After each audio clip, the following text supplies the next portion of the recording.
Have you ever thought about what happens when a strong storm hits and suddenly there's no signal? You can't let anyone know you're okay, you can't make a call, and you can't ask for help.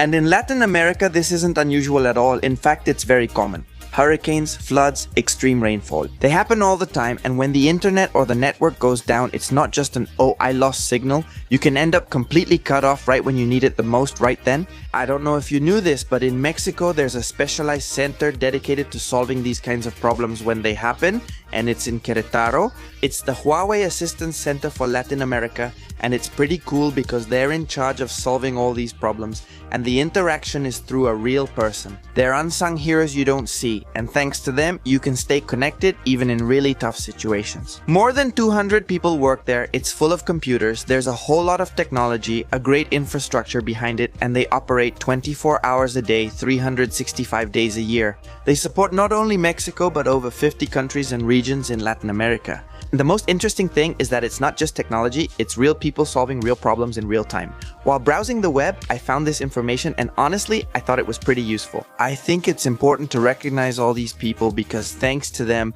we're connected.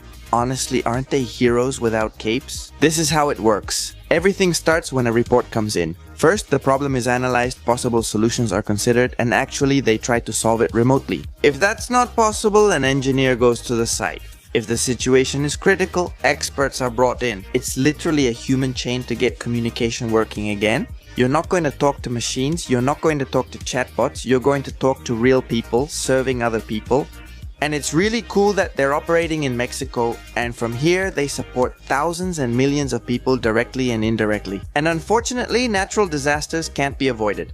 And when they happen, to be able to restore communication, these kinds of initiatives are super important. Did you know about these unsung heroes? How did you think these problems were solved?